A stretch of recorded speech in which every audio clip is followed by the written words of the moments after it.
Welcome to the 1% Better Recruitment Podcast. I'm your host, Charles Kiriakou, and this is the podcast that aims to help people within the recruitment industry get 1% better after every single episode. We've had such a wide variety of different guests that come on the show that talk openly about their stories, about sharing value, tools, techniques, strategies, the good, the bad, and the ugly, all within the recruitment space. And every single episode, we like to have as much fun as possible with open conversation back and forth. It's not scripted. It's uncensored, and as I mentioned, I like to have fun doing this podcast because I know that if you're going to tune into this, you want to feel like you're part of a conversation whilst also leveling up your game within the recruitment space. So if you like this podcast, please do us all a favour.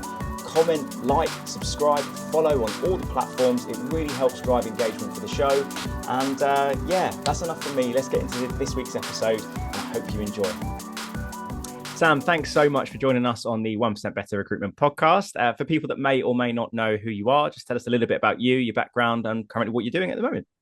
Cool. Thanks for having me on, Charles, especially with a baby due in, 2 days? It's we're cutting it fine here. So if you need to dash off halfway, I'll totally understand.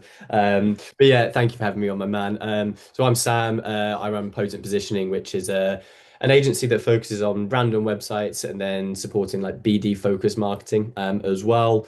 Previous to that, I was head of sales and sales director, then managing director at Bold Identities, which was another digital agency that focused again primarily on the recruitment sector, mainly on the brand and website side of things as opposed to the marketing. And then prior to that, I was at S3 for a couple of years. So I was a recruiter for a year. I'm very impatient and just could not get the repetitive nature down. So I actually ended up taken on the academy, which is basically all the new recruits into the Leeds office. I train them, onboard them, do call coaching with them until they did their first 2 deals and flew the nest into their respective teams, and that worked really well. We managed to win contract team of the year for S3 that year, and I got office MVP, which was a nice little ego boost given I was a technically non-bidding consultant. But COVID hit and it was back to recruitment, so that was the reason why I left there. But yeah, for the last 8-10 years or so, it's been in the recruitment world in some aspect, really. Love it. Well, I think for people tuning into this episode, I believe firmly that we're going to get a bit of a masterclass around branding, marketing, and obviously because you've been in and around the recruitment space, I think this is so relevant. And this has kind of been in the books for a while. We said we were going to record this, and I'm just grateful to get this underway, really. So people that are tuning in now, what can we expect from the episode? So Sam kindly sent me across 12 different topics. So we've narrowed it down a touch. No, it's all good. So what we're going to talk about today is why brand is important and how it actually makes you money. Because from my perspective, I'm obviously quite big on the personal branding side, but you sometimes kind of lose touch with what's actually making you money, how to get a return on investment. So we're going to dive into that. How we can use marketing as business development. It's like music to my ears as a BD coach, and I'm big on the marketing. I work very closely with marketing managers and directors in some of my clients' offices. This is going to be gold. The 4 types of different LinkedIn content. So working with Rich, you kind of went through this, but I'm keen to hear it from yourself, and which 2 get forgotten all the time, despite them making you more money. And then finally, what we're going to try and wrap up on is top tips for LinkedIn DMs. I'm really excited to get into that one because personally, I used to suck at LinkedIn DMs. I used to suck at emails, to be honest. Like you said before we click record about how you're quite impatient. I just thought if there's a number, I'm just going to bloody call them. But I think there's going to be a lot of value for a lot of people listening into this. So let's get started then. So why brand is important and how it actually makes you money. I'm just going to hand the microphone over to you, Sam, just to tell us a little bit about that. Sure. So I think, first of all, brand can often get quite confused. I think it can be made quite complicated when it doesn't need to be. For me, you've got sort of 3 different types of branding, if you like. You've got your company brand, exactly what your company is. You've got your personal brand, yourself, and then you've got your employer brand. Really, they do very similar things. So we define your brand, your company brand, as just people's perception of your business. We define personal brand, people's perception of you, and then your employer brand, people's perception of what it's like to work for your business. And then the art of branding is just strategically affecting that, so we're perceived how we want to be perceived. And a lot of that is making sure you know your audiences, first of all. I have a master's in psychology and I'm super nerdy about neuroscience. So a lot of that for me is reverse engineering stuff to make sure we're going to resonate with who we're reaching out to. And as you all know, that's very different from industry to industry, from seniority to job title, etc. is all very different. So that's how we would define brand. I think in terms of how brand makes you money, fundamentally, if people perceive your brand as one that adds value, then they're probably going to spend more money to get that value. So as a super basic explanation, I suppose, if you look at what money is just an asset that you use to exchange for something else that you perceive as valuable. Now, if we're going out and we want consultants to be charging 20, 25% rather than fighting over 12.5%, we need to be backed by a brand that says we're not just CV slingers or whatever the perception might be. We are X, we are Y, we are Z, and that's why we command this kind of fee. So I think fundamentally from a company perspective, if we don't have that weight behind the brand or behind the consultants, I should say, sorry, then it's really difficult to command those higher fees that maybe the actual service that you're delivering really does warrant. So I think there's that from a company brand perspective. Employer brand definitely in terms of how that makes you money, I think is fairly obvious. If you can attract better people, you're going to get a better return on the people that you're hiring. I think that's even more important these days, particularly with people when they're looking at joining companies.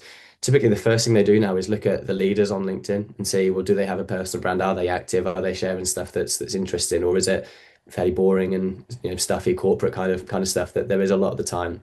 And then personal brand, again, should be fairly straightforward in terms of how that makes you money.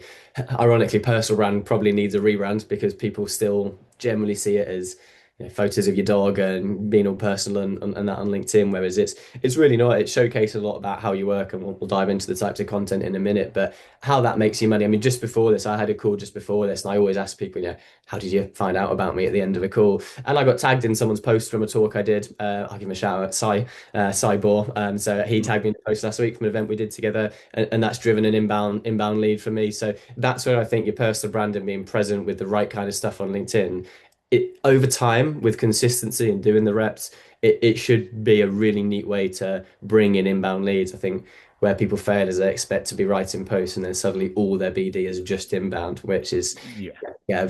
fairly specific position to be in that Yeah. And I situation. think that I think that takes quite some time, Mm. especially like as a recruiter. Like, look, the majority of people listening to this are going to be recruitment consultants and everything in between, right?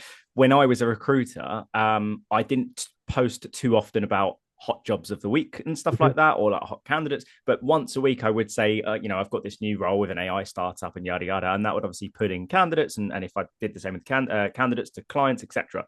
But it took some time, and this is important for people to realize that. Okay, granted, some people will start posting and immediately just get fucking loads of likes and loads of inbound leads. Largely, though, it takes time, it takes consistency, it takes patience, etc., etc. What I want to know from you, and obviously we'll go into the different types of content a little bit later down in the show, but I think company brand and work for us brand and stuff, great. I think a lot of people are interested in how to do the personal branding aspect. You talked there a little bit about posting pictures of your dog and stuff like that. I think it's all well and good, right? It's all well and good to do that type of stuff. If that's all your content is, of look, I'm gaining strength gains in the gym or I'm walking my dog in the park, that's all you do. It's like you can kind of understand where you hear some people go, oh, this isn't Facebook anymore, right? I get that. On the flip side, though, I wouldn't say I get too many inbound leads. I think I need to change some of my content. But one thing I have noticed, and I've only been running my business for a year and a half, and largely I was a very unknown trainer coming into this space. I'm one of the youngest, if not the youngest one that's doing it at the minute. But every single Now look at call I'm you. making, well, yeah. But like largely all the calls that I'm making, I'll pick up the phone and say, it's Charles Kiriaki here. Da, da, da, da. And they go, oh, I recognize you. Oh, you're the guy that does this. Or I saw your post about that. Or, oh, a colleague of mine. So it's maybe they're not necessarily coming to me yet. Right. And again, that's because we'll talk about different types of content and I'm trying to shift some things. But the brand is building and people are understanding who I am. And like not every call, but 90% of calls now are warm. And that's one thing I wanted to say before I pass the mic over to you, Sam, is that I speak to so many recruitment leaders that are like, well, if you do a post and it's about your dog and you're not saying that you're hiring or you're not offering any immediate value about your market, it's pointless. And we haven't got any ROI. Like no clients have actually come back to you and called you off the back of it. I'm like, that's very short-term minded. Do you know what I'm Yeah. trying to say? But that's my little rant anyway. But I want to hear a little bit about from yourself about building a personal brand and your thoughts on that. No, you're bang on with everything you said. I think if you expect results in 3 months of doing that, then just don't bother because it's very unlikely you're going to be getting anything back. It's consistency that builds. Our businesses have been going roughly about the same amount of time, and again, it's built and built and built. I'm by no means any kind of influencer. I don't get tons of likes, all the rest of it. But again, I think fundamentally that's one of the problems is people focusing on likes and impressions and things like that.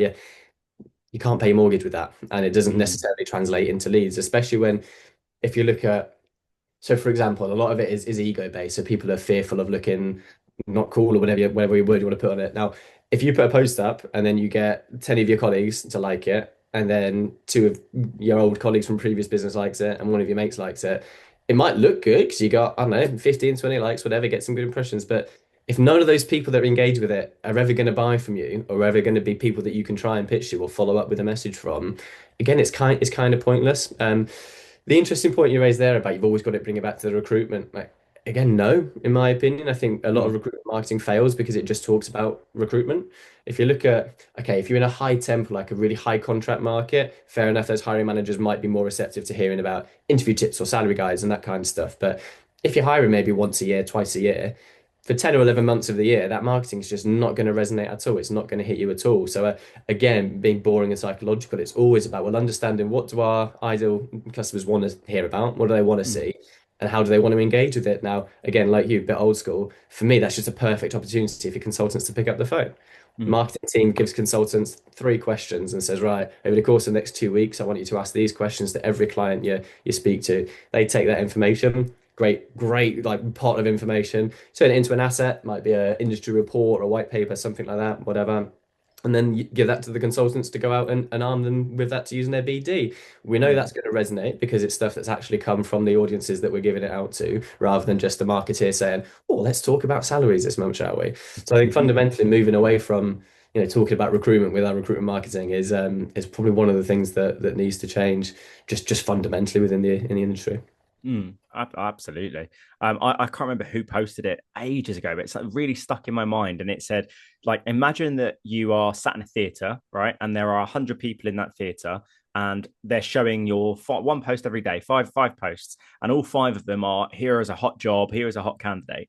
90% of that theater won't necessarily be hiring or looking for a job right now. So they're just not going to watch. They're just going to be on their phones doing something else. So if three of your five posts are, I don't know, some like other things on how to progress your career as a software developer, or some tips about mindset that you've incorporated, and maybe a post about your family or something like that, so people are engaging in who you are as an individual, not just your job title, then 90% of the people, rather than be tuning out, they'll be tuning in, following your journey, etc. And then when they are looking to move jobs or hire, they're in your subconscious, or you're in their subconscious, right? And Yeah. it's a perfect example this year. One of the very first ever business development calls I made, and I had a few conversations with him. It was just him, his business partner, and a senior consultant, and they were like, with respect, Charles, like, all your selling points around you can save us time, we do it all. We don't need anything right now. So I had a couple of phone calls with them, but obviously where I've been quite consistent on LinkedIn, he's then come back to me in March of this year. We're recording this end of June now, and said, "Oh, we're looking to do an academy," and that's that's a big project, big money. And I was just like, "Yeah," like out of curiosity, like why did you kind of reach out to me? I was like, "Well, we spoke to you on the phone firstly and foremost. We've been connected on LinkedIn. We see how." You know how much you post out there, your podcast and everything. So we just thought it's a bit of a no-brainer. Obviously, you're a similar sort of age to us. That for me was like, fuck, okay, cool. It might not necessarily be in a direct, we saw this specific post and came back to you, but it's the compounding of everything in the background, all these different digital touch points that they've gone, right, this person, we align with them. Bosh, there you go. And that's a big old project. 100%, and that's where the whole consistency piece comes in. It's very easy, particularly when you get busy, to neglect that. If you got some BDs paid off, you've got a few projects on, or you've got a few jobs on if you're a recruiter. It's very hard to say, very easy, sorry, to say, cool, well, I'll neglect that because I've got candidates to be phoning. And yeah, we'll get onto a process in terms of the types of posts that should make it quite easy. But really, it sounds so boring and cliche, but if you don't do it consistently, then it's only ever going to ebb and flow. It's the same with anything. If you wanted to get into bodybuilding and you only went to the gym once every 2 weeks, and then you went three times one Yeah. week and then go from that, it's probably not going to happen. Whereas for some people, for some reason, people assume that on LinkedIn you can sort of do that same schedule, and we're still going to land up with a pocket full of people wanting to do business with us. Yeah, I totally agree. So, what are your tips then for? Let's talk about recruitment consultants first, right? Recruitment consultants are either new to recruitment or just generally new to personal branding. And I do want to. I think it's a perfect segue to talk about the four types of content in a second. But what about like the limiting beliefs people have around posting content about posting videos, writing content and stuff? Because there's two sides to this, right? I see a lot of consultants that are so nervous to share their genuine opinion, to be Yep. mildly controversial. So they'll just whack an idea into ChatGPT, copy and paste, right? Which Yep. I'm going to assume you're going to agree that that's garbage, right? Especially with the dash that you see from ChatGPT. The amount of times I whip ChatGPT, make it less AIE, for fuck's sake. Why have you put this dash there? It doesn't make any sense. So that's one aspect of it. And then you get the other aspect of it, which is just genuinely like fearful, isn't it? They're just fearful, or no, that's kind of part of that one. They're fearful of posting content in their own voice. And then the second part is they genuinely have no idea what to post about, which I think will go on to the next topic. So how would you deal with, if you're working with a recruiter that's like, I really want to build my brand, I see other people doing successful with it, but I'm fearful about writing it myself, I don't have the confidence, or I don't have the creativity. Like, what advice would you have for recruiters like that? Yeah, it's really simple, really. You're worrying about strangers on the internet and what they think about you, which for me is never a particularly good mindset or place to be in. I think fundamentally what you're doing there is looking to put content out there to help you win business in the long term, to help you make more money. That's what we're all in the game for, is to take more money home in our back pocket, spend it on family or cars or shoes, or whatever it is you want to spend your money on. But I think ultimately, if people are scared of putting themselves out there slightly, I can understand it, but I should think those same people also have an Instagram and a TikTok and had a Mm. Twitter, and they probably weren't in any way scared about putting themselves out in that realm. So I don't see really how it doesn't translate exactly the same. The only time I think that is sometimes an issue is when there's any, and it's very rare, if there's any kind of company guidelines at the top that say you can't post about this or you shouldn't do that. But again, if you work in somewhere like that, like probably not the best place to be working, because you're getting far too micromanaged and structured. So I think if you're fearful for posting it, my advice would just be lower your expectations, because again, often that's the dichotomy as well. I don't want to do it in case I fail. So lower your expectations first of all, and be happy to get no engagement. That's fine. You probably will for a couple of weeks. You might do a post and it gets absolutely nada, and that's all right. I posted recently about the success failure paradox, in that Mhm. most people see it as opposites. To be successful, you can't fail, whereas by definition, anyone that is successful has failed way more times than you, because they've tried and failed, improved each time, and then they've struck on gold on what's worked for them. So I think it's just a mindset shift in terms of I'm scared to fail, but actually we should be embracing that. We should be embracing being shit at stuff. Mm. I mean, I teach my kids that, like, go and try, and if you do bad at it, that's cool. We'll learn about it and we'll try it again. And that's good. That's how you learn. Brains learn from negative feedback. It's unfortunately why we remember all the bad stuff, and we forget a lot of the good stuff that happens to us. It's very, very true, isn't it? Very true. It's like you mentioned earlier about the gym analogy, right? It's exactly the same, and this is why you see so many people like go to the gym in January and never go ever again, right? Mhm. Or like I do Thai boxing. I've been sparring every Saturday for the last 8 weeks. I've been back in it. It's been amazing, and I see some people, they'll rock up, and they've done a few like pad classes and a few technical classes. They come to sparring. Obviously, they don't know who I am. They don't know I've trained for nearly 10 years, and they're Mhm. being thrown on the floor. Oh, I'm not beating them up, but like I'm out techniquing them and stuff. Oh, And then they never come back.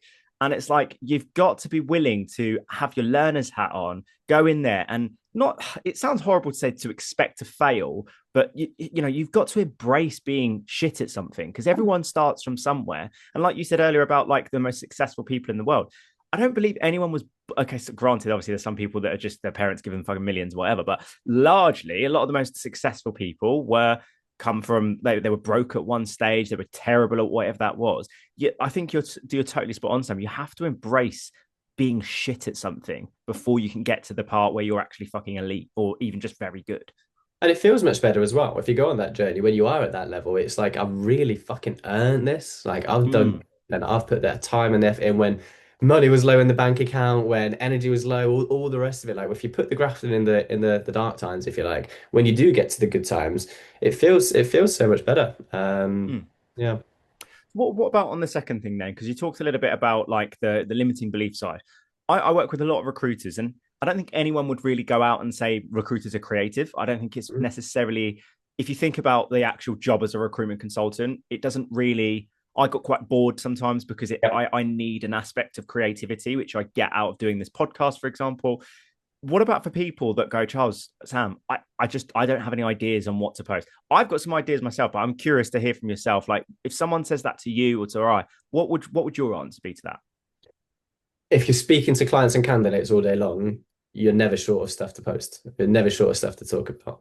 Like I think recruiters maybe do themselves a disservice sometimes. Like recruiters, if you're in a niche, you're the conduit of so much information from all the different competitors around. Like if I'm in that, I want to know exactly what Matey Boy's doing over there and what she's doing over at that company and what they're doing over here. Like, give me that information. Tell me what's going on in the market. What's good, what's bad. Like, at a worst case scenario, if you have nothing yourself to say, use what other people tell you. Like if you're so paralyzed with fear that you don't want to put an opinion on something, just share what you're learning about the market, particularly for rookies. Like when I started at S3, we had what was it called? Mastermind, I think. You had like Mm. 10 questions about your market there in the first week. You had to just go and ask people and find out the information from and report back to your manager at the end of the week. Similar kind of thing. If you're struggling with content, well, every time you finish a call, have a look at your AI note taker, whatever it is, and just like put that in ChatGPT and get it to give you some ideas of what you might be able to write a prompt about or what good quotes there might be, and then take that and put your own voice on it. Or just use your noggin. You know what I mean? Like had a good conversation, thought, oh, that was interesting, and just make a note of it. But yeah, I mean, we'll segue on to like that four types of content really. Mm. So fundamentally, I've said about 5 times, sorry. The first bit of content most people are pretty good at is value add. We've cottoned Mhm. on to the fact in the main now that we need to be not selling and actually Yeah. giving something of value that is going to be useful and beneficial to people that we're trying to work with, right? The other half that probably dominates LinkedIn is value add and personal connection. So that is Mhm. your pictures of yourself, your dog, gym selfies, your kids.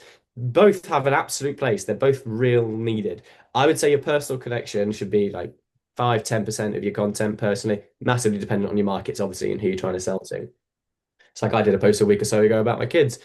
Probably more likes than I get on any kind of other post. Loads of comments. Did I get any leads from it? Did I really spark any conversations? No, not at all. So I think that personal connection piece has gone way too far, and Mm. it's then bleeding into this isn't Facebook, and ultimately it's just not going to make you money.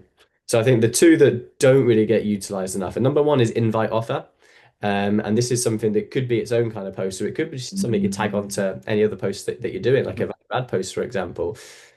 Essentially, if we are putting loads of stuff out there, and like you said, your man that has just come back around in March, who's been seeing it, probably didn't engage with much of your content. You probably didn't know that he was viewing it Yep. and appreciating He it, was a etc. lurker. Exactly, a little silent Mm. stalker on LinkedIn for you. Everyone will have loads of those, loads of Mm. them.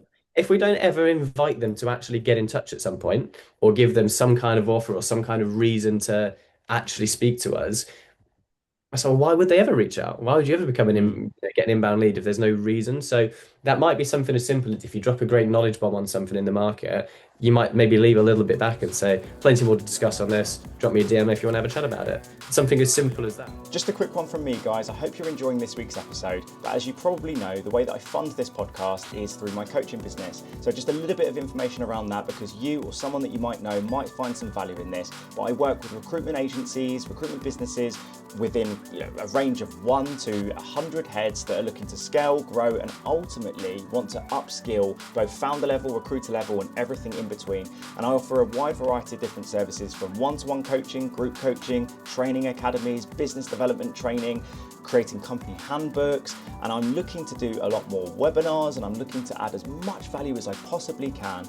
But in order for me to keep doing this podcast, I need to make a living, I need to pay my mortgage, and I can only do that through my coaching business. It's really difficult doing it by yourself, but I love doing it and I add a lot of value to recruiters and recruitment businesses. So if that sounds like something that you'd potentially be interested in, if you're someone that's passionate about personal and professional development, my details are below with this podcast. That's enough from me. Let's get into the rest of this week's episode.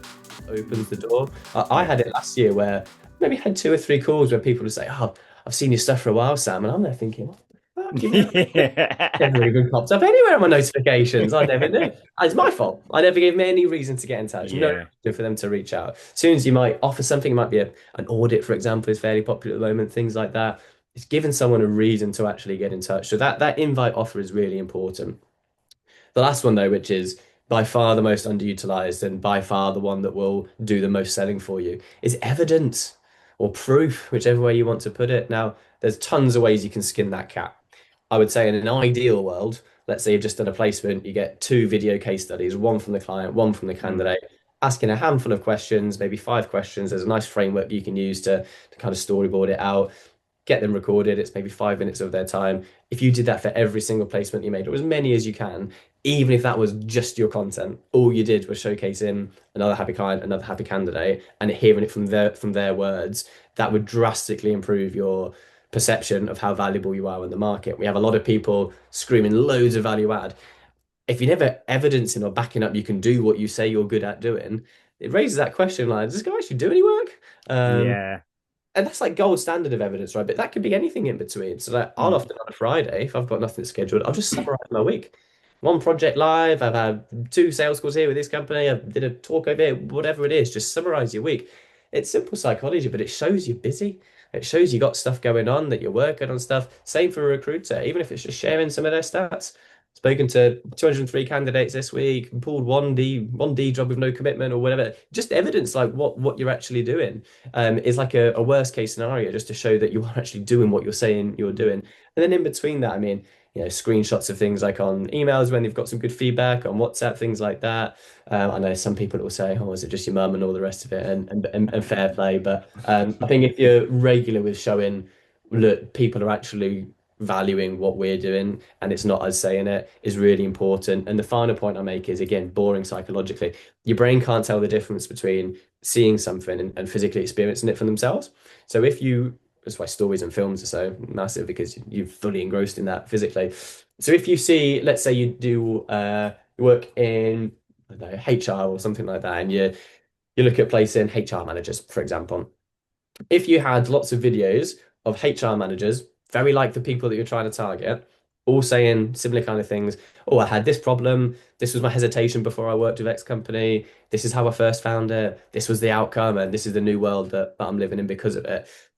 People can resonate with that and go through that story as if they're going through it. So if I'm a HR manager and I see four other HR managers who I can resonate with that problem, understand that frustration or that hesitation, and then I can see that they've gone through it, my brain subconsciously has also had that experience with that company. So it's not just all these work because it looks good. There's a little bit of psychology going on in the background as to why actually showcasing videos or showing people like your target audience that you've worked and done Mm. good for, it really does hit home.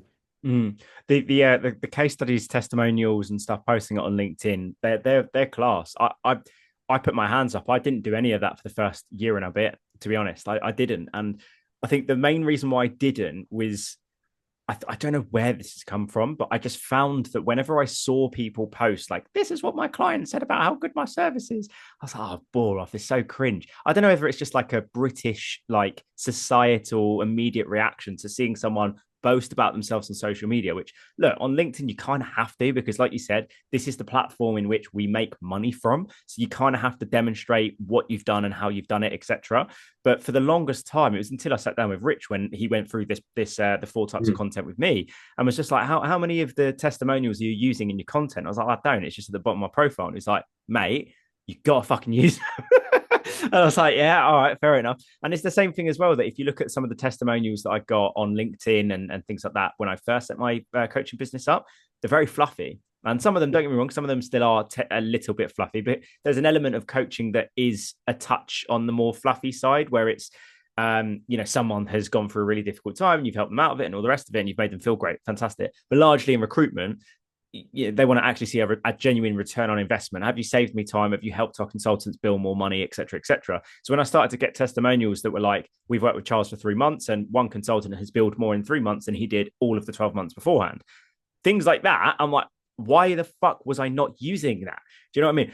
But as someone that's quite passionate about psychology and stuff like that, where I've talked a little bit about, I don't know, this could just be my own silly limiting belief, or is it genuinely like a societal thing? Is it a British thing? I'm keen to hear your thoughts on that. Yeah, I always find it interesting. It probably is a bit of a British thing. We don't like to show off too much generally compared Mm. to some other nations. I think that's poor anyway. If you do a good job, I think you should be happy to shout about it. I think a lot of that comes down to how you're presenting it. If you do a screenshot of someone saying you're the dog's bollocks and you're saying, "Look at me, aren't I fantastic?" Obviously, that's not going to go down well. I think having some humility and some humble kind of nature to what you're saying is obviously really important. You might even have a really good bit of evidence and actually torpedo it with actually these are two things we probably could have done better. And you're immediately balancing that out, for example. So it doesn't have to Mm-hmm. always be like overwhelmingly positive. Yeah. Um, I think when we are looking at it as well, I find it so ironic the amount of like peacocking on LinkedIn that you see from people with their personal connection stuff and their value add stuff. They talk all the time about doing this, doing that, pull this job. well, why are we scared to then peacock about when we've actually done the thing then? It's like we Mm, shout about all the work that we're doing, but then we don't actually evidence.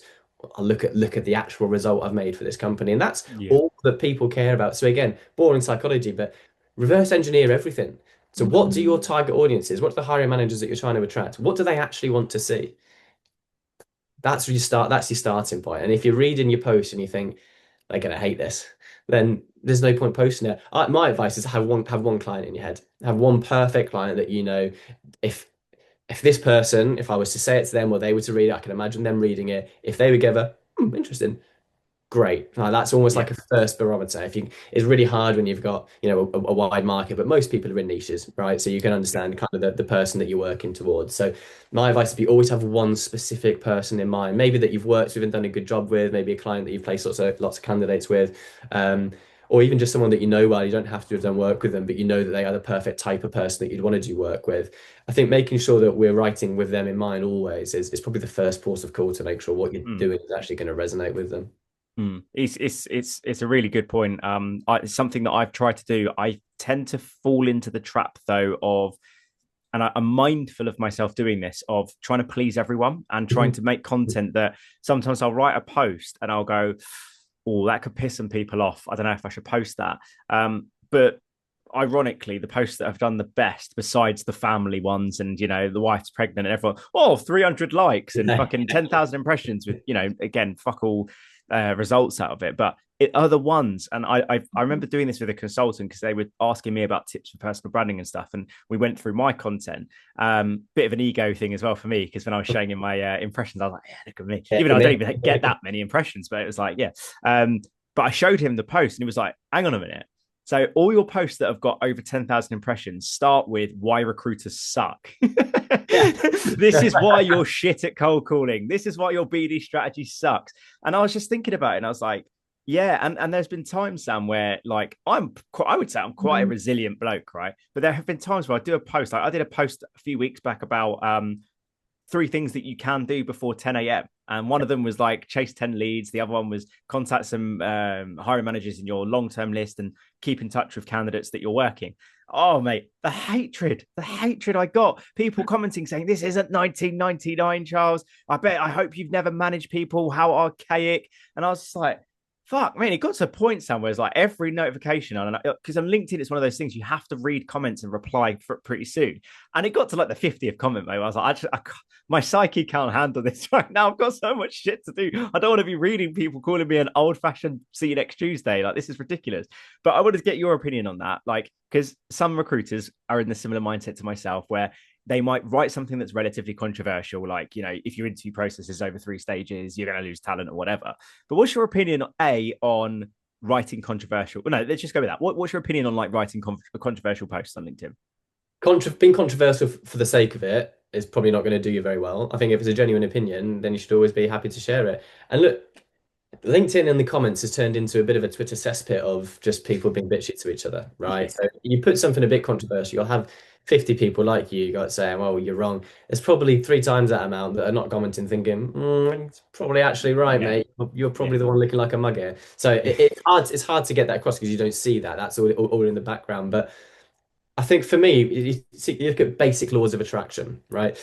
If somebody is authentic and you like that authentic person and you buy into that, great, you're going to want to work with them just from a personal level. Okay. If they're doing all the value add stuff and evidence as well, great, that's going to back it up. But I think the worst thing you can do is be a certain kind of persona on LinkedIn and it not be true to yourself. So I know someone, for example, who is quite controversial as a recruiter, and they do happily poke the bear and they get some good engagement. But when you speak to them, oh, hi Sam, yeah, it's right, yeah, it's going all right, mate. Yeah, it's right. It's like that doesn't match up because the yeah. people that are buying into your persona online, if they then get in touch and say, easy man, I've got a job for you, and you're like, to match up. It's like you're used to effing and blinding on LinkedIn, and now you're Yeah, just yeah, quiet yeah. the mouse when I'm speaking to you. So I think as long as it's authentic and it's genuinely kind of how you are and how you are in person, I think it's fine.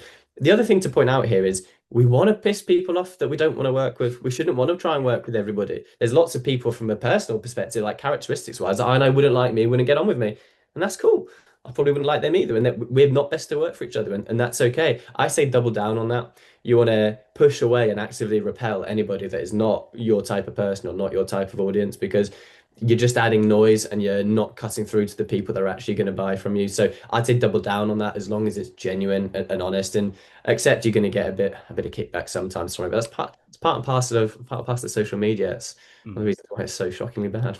Yeah. Do you use TikTok for business at all? I don't because I'm like a granddad when it comes to that. I've never had to look at my personal life. I dare do that. My addictive personality would be I'm selling my soul straight over to TikTok, I think. But again, it depends on your target. I'm so boring, but it depends on your target audience. I think if you're looking at generally your market is to hiring marketing executives and marketing managers, of course you need to have a TikTok. Yeah, yeah, yeah, of 100% course. because that's exactly what they're looking to do. If you're a rec to rec, you're probably going to need to at some point get TikTok going because a lot of the younger generation will look at that now. I think if you're looking at hiring C-suites within civil construction, Yeah, probably don't have silly waste dances of on time. TikTok, right? Yeah. Work out where your audience play. Like I know someone, for example, that just works with like mobile developers. Now for him, he finds a lot of his stuff on places like Substack. That's where he hangs out a lot of times. That's where Mm. his audience hangs out. There's no point him making TikTok videos because no one's going to see them that is actually worth seeing it. So yeah, I think we've got an abundance of avenues now. We've got email, LinkedIn, we've got obviously TikTok, we've then got all the various like YouTube channels and things like that that we can get our personal brand out to. I see a lot of people trying to, and even doing it quite well, but doing a lot that probably isn't right for their market. So Yeah. apologies for being a broken record, but I'd always just dial it back to understand exactly who you're trying to attract and make sure what you're putting out is going to attract them. And if you're not sure, ask them. It's a great people. Rather than pitching a candidate in, it's like, hey, Charles, I'm a recruiter, but don't worry, I'm not pitching a candidate. Three questions. If I was going to make content, what would you want to see?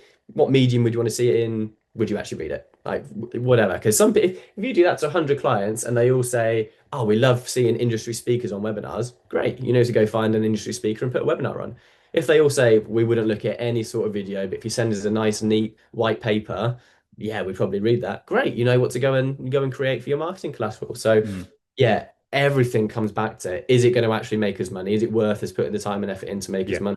And the best way to know that is to just understand your audience better than they know themselves. And again, for me, best way to do that is just be speaking to them as much as possible. Yeah, totally agree. I tried to get on the TikTok train about 2 months after I set my Good business math. up. And I remember going to the recruitment agency expo, bumped into a guy called Alex Dick, and he's got a marketing Yeah. executive. He does his social media. Done a couple of interviews with her for their TikTok, and she asked me like how the business is going. A couple of months in, what am I doing? And when I explained everything, she was like, "You do realize my full time job is to make TikTok content for the business. You're doing that on top of everything else, like." I was like, yeah, I feel like I'm burning out. It's like you will 1,000% burn Yeah. out because I was like writing the content and recording 3 videos a day, editing 3 videos a day, and then I realized actually like this isn't going to get me money. And with all due respect to just recruiters, I like there. It's very rare that a recruiter is just I'm not talking senior principal, just a standard trainee or recruitment consultant to then go and pay out their own pocket a No. decent chunk of money to work with someone like myself is very rare. But I work with recruiters where their boss will pay for it. Yeah, fine. So for me, I switched angles and I use something called Opus Clips for the Yeah. podcast. So Really good. Yeah. it's look, don't get me wrong. Like if I had the funds and everything like that, I would rather someone else create the clips, not using AI, so they're a little bit more human and better edited and whatnot. But it's just so much easier. I can literally snip 3 to 5 clips, schedule it for the week that the podcast is going to come out. Yeah. Bish bash bosh, easy as, and then it just automatically syncs to my YouTube Shorts and my TikTok. But the reason why I'm mentioning this is because on LinkedIn, I'm opinionated. I'm relatively controversial over things that I believe in, like sales Mm. culture and personal branding and mindset and all the rest of it. On TikTok, I decided that if anyone comes to me on TikTok, I'm coming straight back at them, and I'm a savage mother effer on TikTok. I had a guy yesterday. I posted a video because a guy, a friend of the show that was on before, he's got an Instagram because he works in construction. A lot Yeah. of people are on there. He's got 10,000 followers, and he just shares his life and work stuff. So it's largely personal stuff on LinkedIn, on Instagram with him and his boy, football, Tottenham Hotspur, and then hot jobs linking back to LinkedIn, and it works for him. And he said to me, with your TikTok, every now and then just post you hitting the bag or post you walking the dog or something, and then have your podcast clip so people buy into you so that you don't have to worry on LinkedIn. You don't want to do too much of that.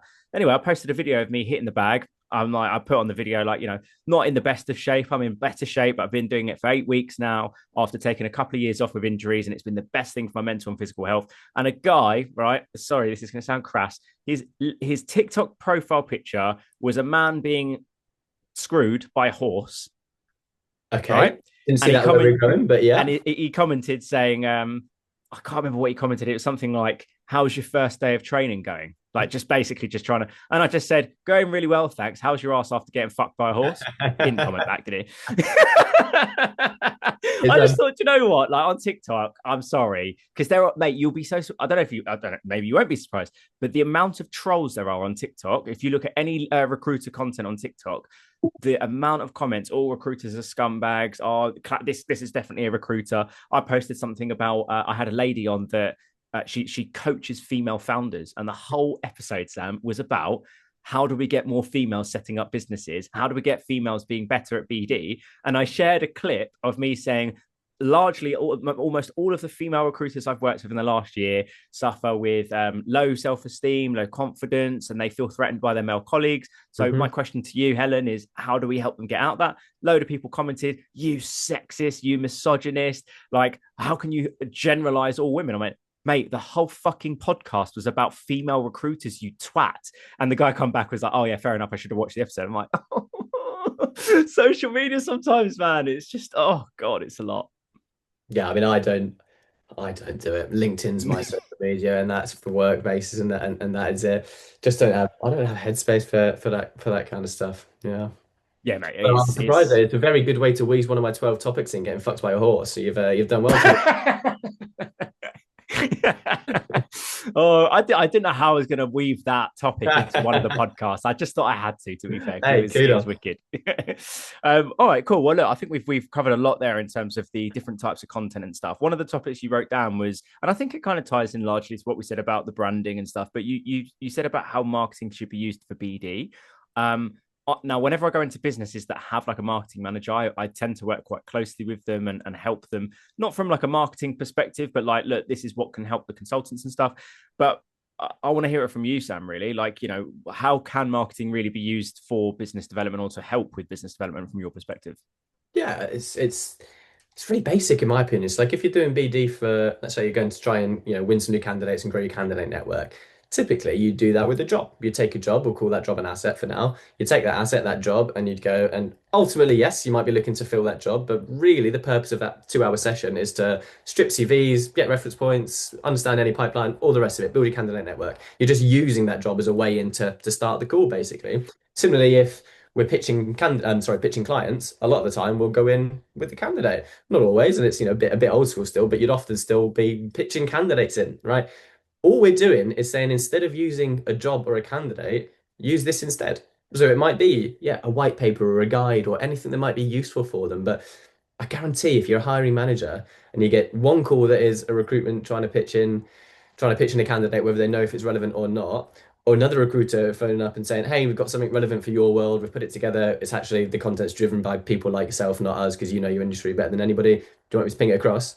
You're just using it as a way into the conversation. Now, if you have a consultant that's got an asset like that and can go out and pitch that and not flip those calls at some point into talk about recruitment and pipeline, etc., probably shouldn't be in recruitment because that's fundamental to doing the job. So really, that's what I see. And where marketing plays a role in that is every consultant should have, I mean, 10 ideally, but at least five what I call reasons to reach out. So what Mm. reason have I got to reach out to somebody? What assets, what stuff have I got to go out with? Could be case study stuff. You might want to have a bit more on the nose. It might be a little bit more focused to recruitment if you know there's maybe a whiff of some jobs there or something. But that's how I see marketing working in collaboration with sales. Really, I don't think in recruitment you can separate sales and marketing. The area is there's too much crossover. I think it would be far more effective in most companies if they were viewed as one revenue generation team and marketing did this bit and sales did that bit, and sometimes there's a crossover and actually we'll take on different bits. But by the same token,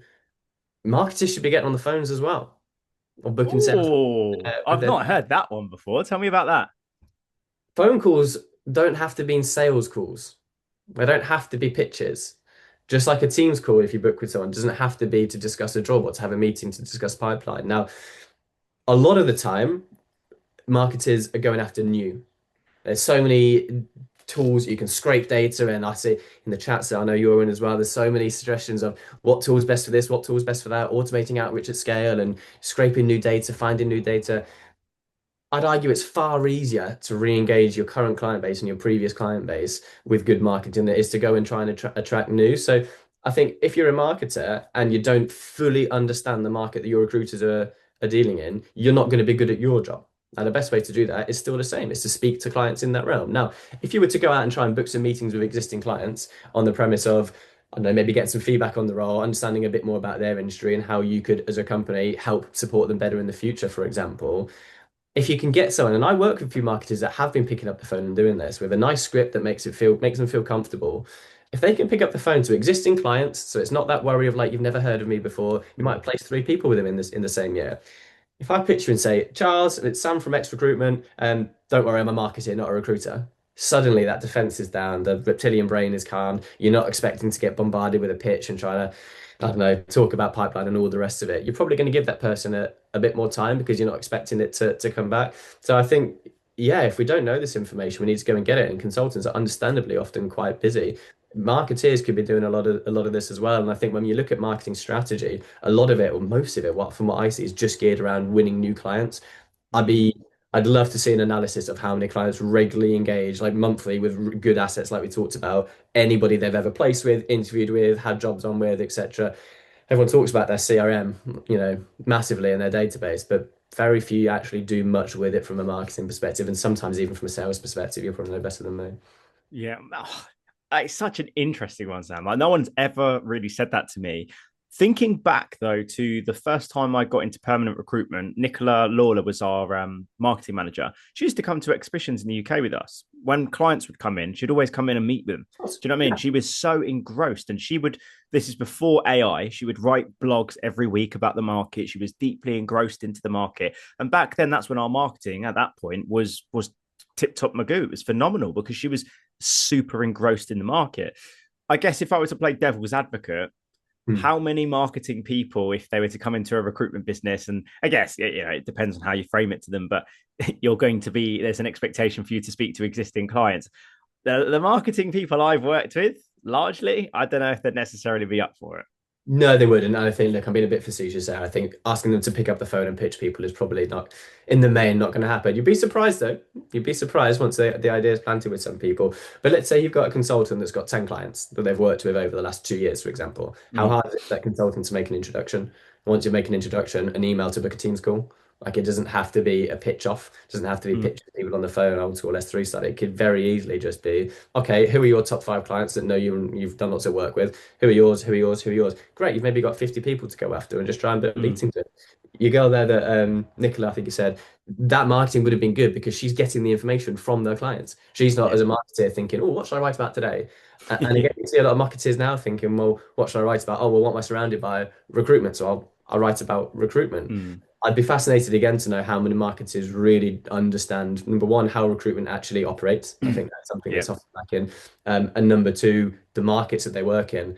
What are the actual complexities of those? What are the Yeah. challenges? So Rich has probably talked about this as well, but the 25-25 task. So having an idea of, at any one time, 25 problems that you can solve, or 25 problems that your clients might have, and 25 symptoms of those problems. People might not always understand they have a problem, but I recognize the symptom of it. So if you look Mm, in my world, for example, if I tried to say, Charles, mate, your positioning's all wrong, and therefore your website's not going to resonate with people, you're probably going to ego defense go, fuck off, Sam. It's fine. We know where we're positioned. It's all good. yeah. Whereas if I was to say, Charles, what returns do you get from your marketing generally? How much does that convert? It's like, not great, maybe 5 out of 10 sounds like, cool, let's have a look why. I think you're doing good marketing, but when people land on your website, for example, or wherever they're landing, your LinkedIn, you're not positioned to be speaking just to them. And therefore it's like, oh, okay, I get that's the problem that we have. So Yeah. I think the more that marketers actually engage with clients, even if it's just sitting on calls, even, I mean, for me, your marketer should be sat next to your top bidder as much as possible because you learn the most about the industry that way. They're going to be the most prolific on the phone, probably going to soak up a ton of information from sitting there once a day. Can you sit in on meetings when you're doing discovery meetings on job spec calls? Can you just sit in on those, for example? It doesn't have to be a scary pick up the phone and dial, Mm. but how can we have marketing not sat over there with ops people, having nothing to do with actually what Yeah. goes on the shop floor, if you like, and how can we get them embedded again as one team that help work together rather than, Mm. oh, you do your fluffy stuff and we make the money. That's Yeah. not going to be healthy in any business. Yeah, I agree with you when you were saying about sales and marketing are very intertwined, and I think a lot of businesses that maybe outsource their marketing.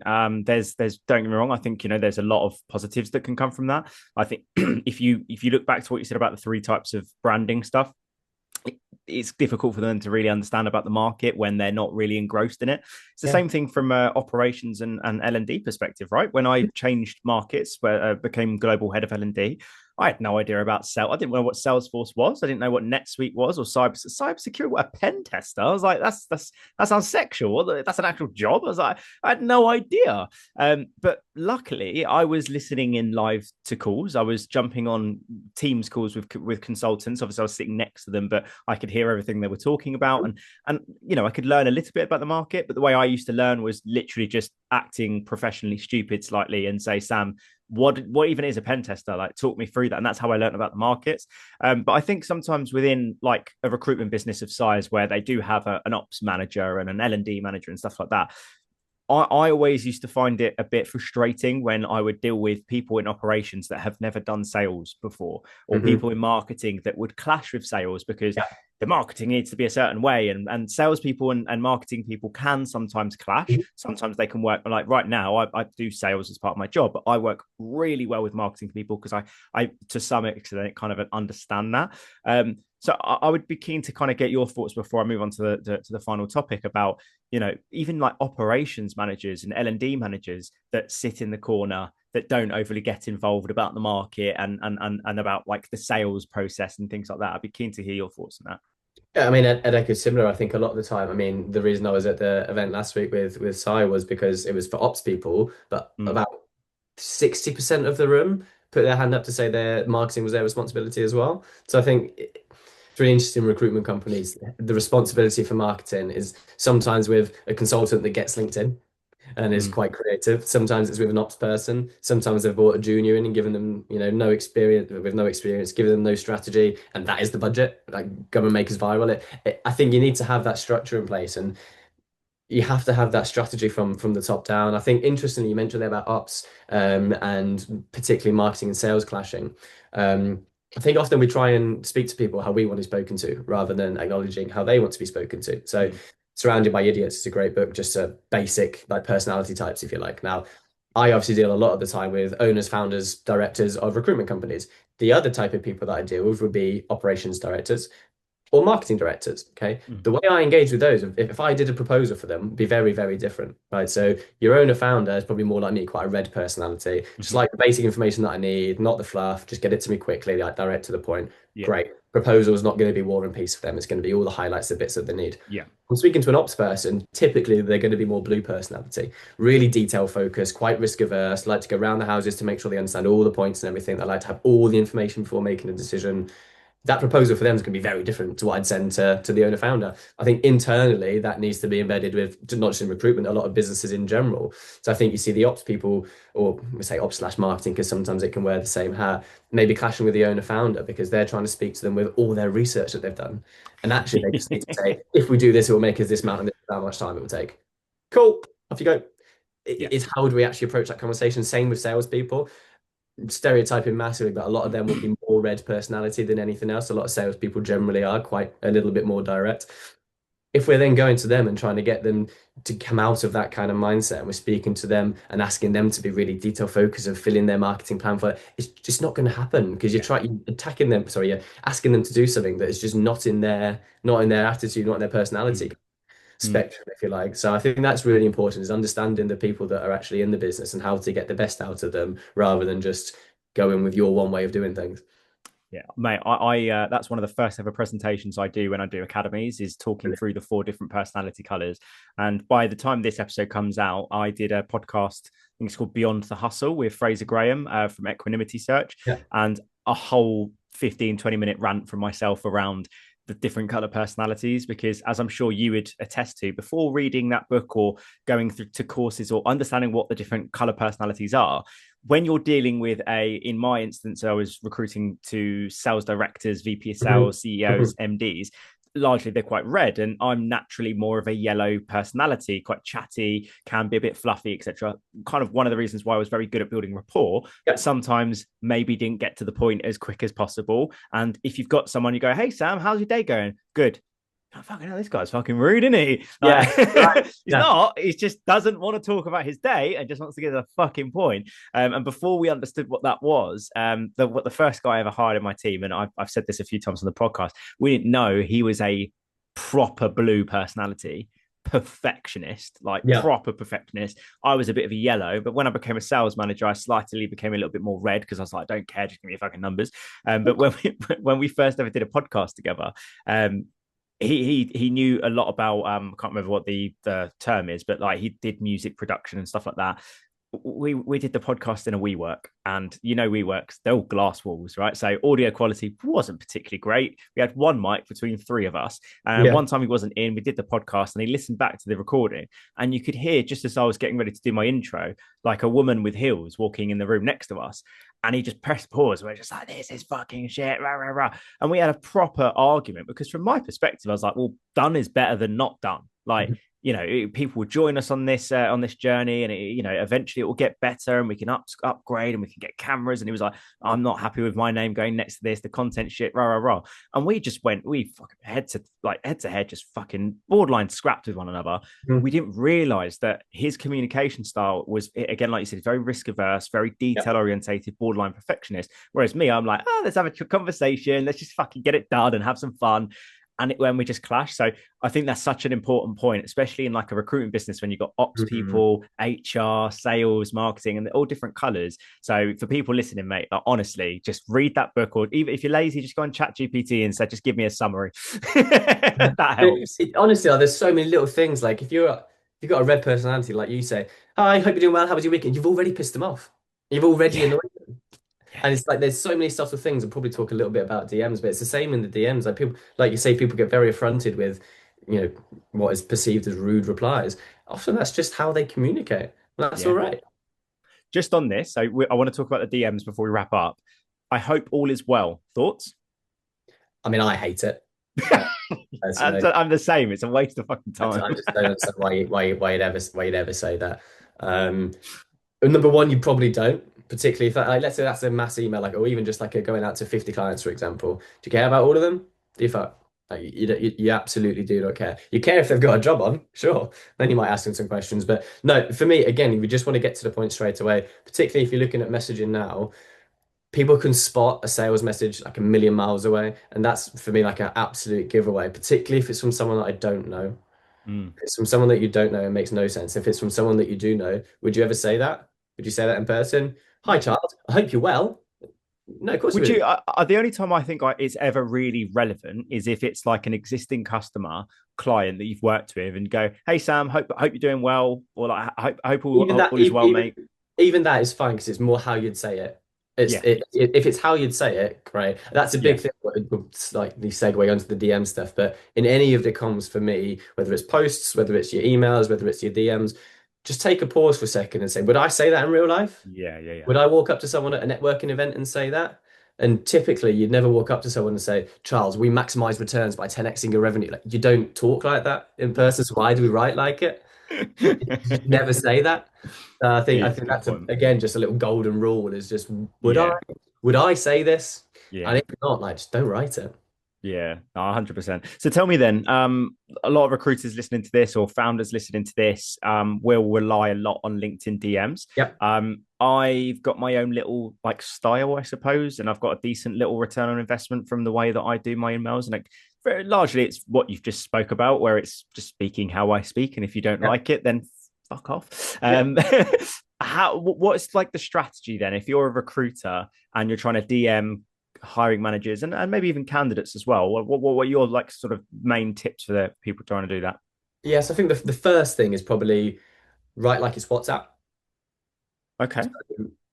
again, boring psychologically. Let's say hiring managers on their phone, right? Yeah. They may be on WhatsApp speaking to their partner about what's for dinner. They maybe then jumping onto Outlook to just catch up with a few emails from their BD manager or whatever. Then hopping onto LinkedIn. If that is taking them out of that psychologically safe space, as in it looks like a very different way of communicating, immediately the guards up and defense mechanisms come up. So if they can jump into that and it's structured like a WhatsApp message, so like if you had 3 points to make to me and you were messaging me, would you send that in one long message on WhatsApp? Probably not. You'd send three No, little short ones, right? paragraphs. Yeah, little Yeah. tiny paragraphs. Yeah. Do the same on LinkedIn. Because if you can see a message, email took their structure from letters and LinkedIn's take their structure from email. It's a social media site. It's for interacting. It's not formal. Mm. So why we still have the hi Charles, comma, line break.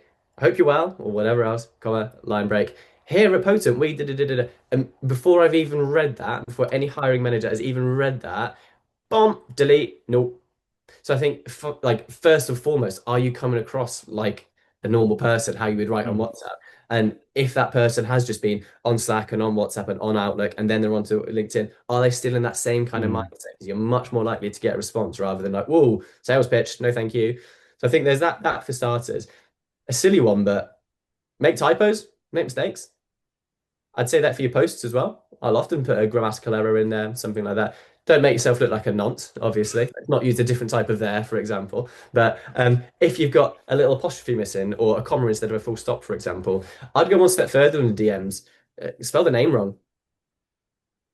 Yeah, I know. I get that response a lot.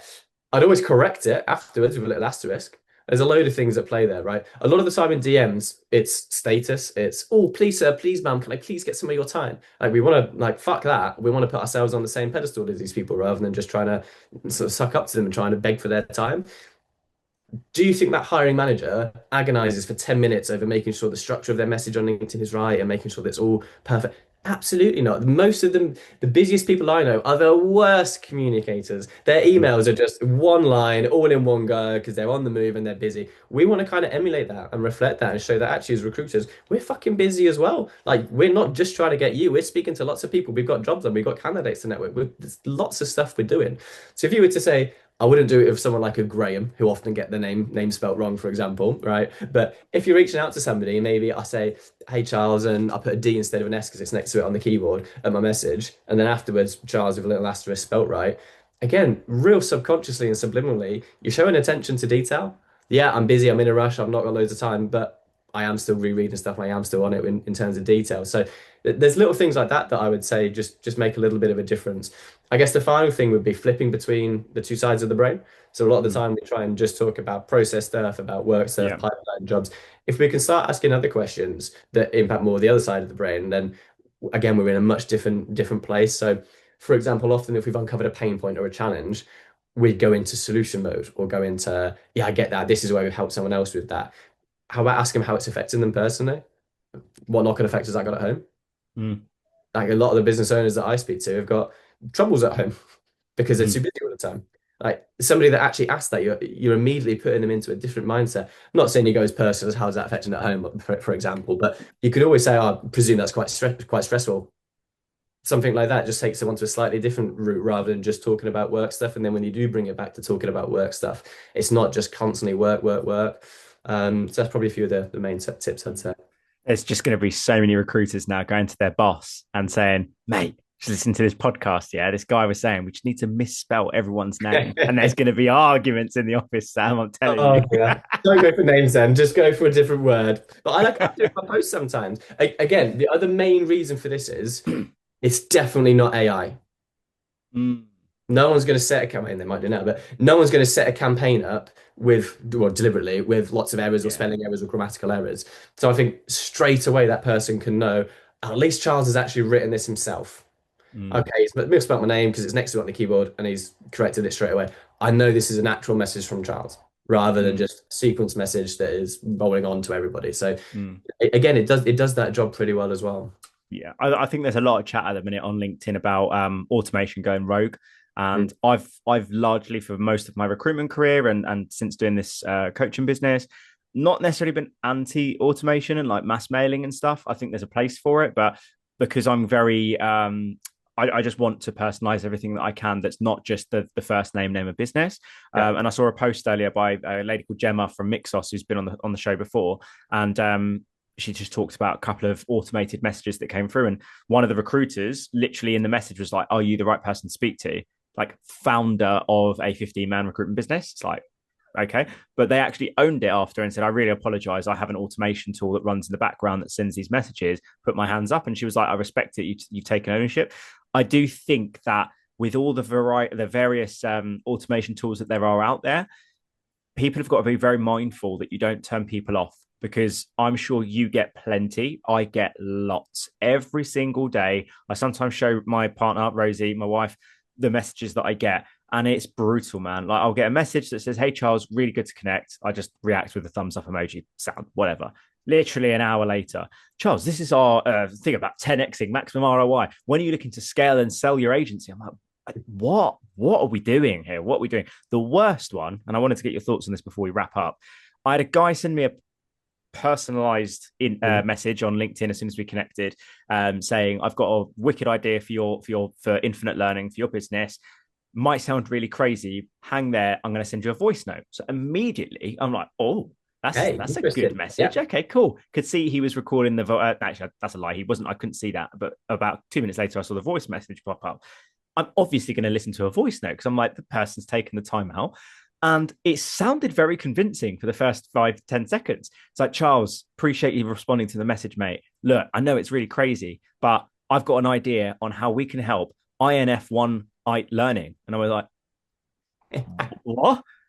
This? No. Because my business is infinite learning, but I've changed the first for the 1% better mentality." And I just replied and went, "Bro, sometimes AI just ain't it." And then he's come back, and it must have been him. And he was like, "What do you mean? Are none of your clients utilizing AI?" And I went, "They are, to an extent, because if you're sending AI voice notes and they like that made a mistake, because I immediately like, look, maybe it could have kidded me initially, but when it said INF1 learning, I was like, nah, I'm never going to buy from you. You've just, all the trust has gone. You fucking, in my opinion, and call me ancient, call me archaic, that's fucking lazy. It was a 20-second fucking voice note, mate. If he sent one that was actually him that said, "Oh, look, I'm looking for your LinkedIn profile, mate. This is kind of what we do. AI, are you interested?" I would have given him the time, man. I would have got on the phone with that guy. But I just personally, that really, it just fucking, I haven't done a post about it yet. I probably should, but that kind of was like, bro, we need to be very careful with this automation and AI stuff, in my opinion. Yeah, I think there's 2 points there. I think first is the personalization. Now, I think personalization is a risky game, personally. I think you can very, very easily get it wrong. For example, I know somebody who had their automation as like a post and then referenced that post in one of their messages. That post was about them losing their job. Like, how much of a dick do you look, go in and say, "Hey, saw your post about X, it looks great," anyway, and then into like unbelievably, like, obviously shocking luck, bad, like you couldn't write it most of the time, that won't be that bad, but it is an example of how it can go really wrong. Yeah, I think the time it goes wrong is when someone's clearly like actually done some work to personalize it, but has looked through your Instagram and noticed that you went to, I don't know, Turkey 2 years ago and references that, and you're like, that's again just like far too much. I think people are so numbed to personalization because it's assumed that it's just generic and it's just automated now, that it doesn't. Maybe 5 years ago, it carried a lot of weight because people were genuinely finding out a bit of information and using that. So I think personalization in itself has sort of lost its efficacy anyway, and it lost its impact from that perspective. So that's it on the personalization. In terms of the automation and AI, there's lots of people that will say don't use any LinkedIn automation, and there's lots of people that will say, "Oh, we do tons and it's always going to be fine." For me, I don't think you should ever risk your LinkedIn account. I think it's pretty essential in most B2B businesses, particularly in recruiters, to have a good LinkedIn. So I'd never say do anything stupid with it. And I'd say, if you think that's stupid, halve it again, maybe go for that, right? For me, the one thing that I would always recommend consultants have is some form of connection going in the background, just so that every day you're connecting with, even if you set a limit of, say, 5, so that it's never going to impact anything there. But every day, let's say 2 out of 5 on average, except one day. That's 10 people a week that you can then get into the DMs and start messaging with. And when you've just connected with someone, it's the most natural time in the world to pop up and say hello. Just like at a networking event, if you've introduced someone, you'd say hello. So I think, yeah, there's definitely an aspect to that. What I am against would be So I'd even say if you have like a connection going out and maybe you have that first message like, hey Charles, how's business been this year? Something nice and broad that's not going to be Yeah. offensive to anybody, something like that. Anybody that responds, like that should be a human getting in there because you should be the best person to build Mm. rapport with that person, have that conversation, book a meeting. So yeah, my opinion would be definitely do the stuff like connecting that you don't need to Yeah. have, you don't need to have loads of fancy stuff going on. I'd also say as long as you're not scraping data and taking it off LinkedIn, LinkedIn's never going to mind you connecting, having conversations with people because it Hmm. keeps you on LinkedIn. It keeps you using Yeah. their platform. It makes you, if anything, more sticky if you're using connections and DMs on LinkedIn. So I think there's a lot Yeah. of scaremongering going on, and rightly so. I know some people have had some issues with it, etc. But I think if you're just using it fairly simply to connect with the right target audience, and then maybe one automated message, and then after that it's just all human, I'd say that's pretty fine. I think if you're constantly scraping data, and I don't know, but I think if you're constantly scraping stuff and doing that kind of thing, I think you're probably running a little bit of a risk then of being caught out. Mm. That's really really good advice. Last time I spoke to Rich, he mentioned to use Canbox to have the automated connection requests in the background. I got like the most basic membership, so got like 300 credits or something, and did a search on Sales Nav, put my ICP in there, got that onto an Excel, whacked it in there, and literally the first two messages is kind of similar to what you just said. First message was, "Hey Sam, really appreciate or thank you for connecting. Anything I can help with?" And largely, some people go, "No, I'm all good for the moment. Thanks for connecting." And then if they're someone that I think is worth calling, then I've got Lusher, I can call them. But I've had some people saying, "I'll tell you what, good timing. We're actually looking at investing in L&D. Let's get on the phone." So there could potentially very soon be a good ROI. But then the second message, which is like 3 days after I connect with them, is, "Sam, look, we connected a few days back, and I've been working on creating some assets or cheat sheets and stuff like that in the background. Is there anything in particular that you think could be valuable for you or the team?" And some people have come back and said, "No, not at this moment." Some people have said, "Sure. I mean, if it's free, fuck it, send Yeah, it of across." course. And then I just reply manually myself, going, "Tell you what, rather than me just spam you all of the stuff I have, I'll give you a quick call and then see whatever's relevant." And I had a phenomenal phone call the other day, and he said to me, "It's like, to be honest, didn't know that message was automated because it was very broad. It wasn't specific, like, because I think part of the automation as well is like the most recent post, which maybe could be a bit sketchy, but not as sketchy as referencing it, and maybe there's like a losing your job or funeral type of situation. But I definitely agree with the background stuff of connecting with people as long as you're actioning it is solid advice. But look, mate, I'm conscious of time. We've been going for a little while now. I really enjoyed the conversation and a shed load of value. Fingers crossed for the people listening. Definitely learned a lot myself. As you know, Sam, I finish every episode with the same question: how can people get 1% better in recruitment? After this episode, let me say that again. Oh my goodness! Following today's episode, how can people get 1% better in recruitment? Um, yeah, I've been mulling over a couple ones here. I think given we're speaking maybe to newer consultants who are looking and maybe building their personal brand, I'd say just embrace failing. Like embrace failing because if you don't do that, you're never going to be successful. Obviously, don't aim to fail. No one ever sets out Yeah, yeah. something, but you've got to accept if you're 6 months into recruitment, like you're going to be shit at it. Standard. Embrace that. If you're 2 weeks into doing your content, you're not going to be getting thousands of likes, impressions, and all the rest of it. Accept that. So I think, yeah, it's probably accept failing. And if I was to add a little bit on there, kind of embrace the fear part as well. Fear and excitement are often the same emotion. I think if you could try and channel that into a different mindset, then you're probably in a good place.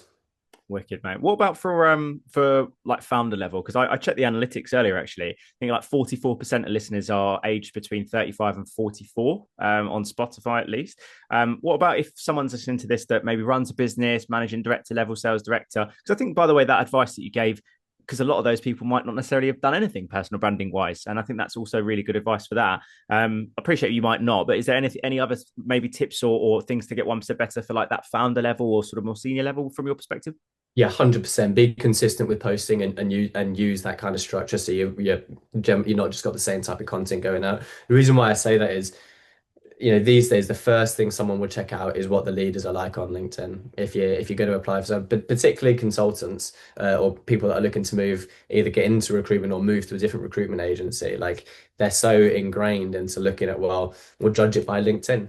So I think if you're a founder and you're not leading from the front, it's really hard to get the rest of the team engaged. But also, you're probably doing your overall brand a disservice, like your employee brand, because if you've got Rec to Recs or internal team trying to hire for you and you're not put the founders of businesses are the fountains of knowledge. the amount of stuff that they could talk about from their days in recruitment, from being a billing manager, from hiring a team to scaling a bit, like it's unreal how much stuff that they could offer, how much value that they can offer. And I think that's probably the main thing is similar, embrace the fear, but just get consistent with it. Whether that is you have somebody in the team that helps you, whether you have just a scheduler, whether you sit down for an hour a month and just do 2 posts for a week and just schedule them out. It doesn't have to be crazy. We're not saying post every day and get mental with it, but find something that works for you and just make sure you stick to that. For me, if you do 2 posts a week, ideally 3, if you do 2 posts a week, it's better than doing nothing, isn't it?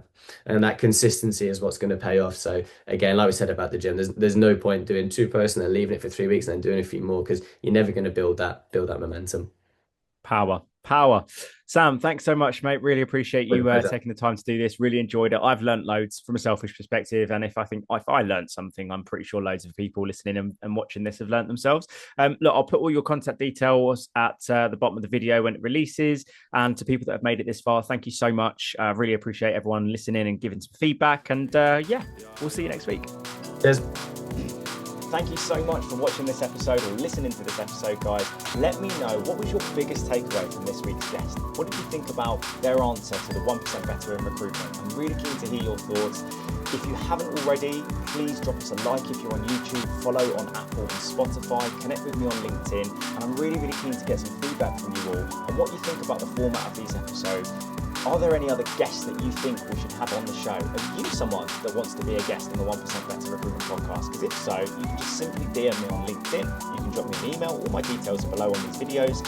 And I'm always interested in having absolute legends come on the show that want to have real open conversation, that want to talk about things that could even be potentially controversial. We could debate certain things, but the whole point, as I mentioned at the start of the video, guys, is that my whole purpose with this show is to help the recruitment industry get 1% better after every episode. So make sure you're following, subscribing on all the different platforms, and I'll see you next week.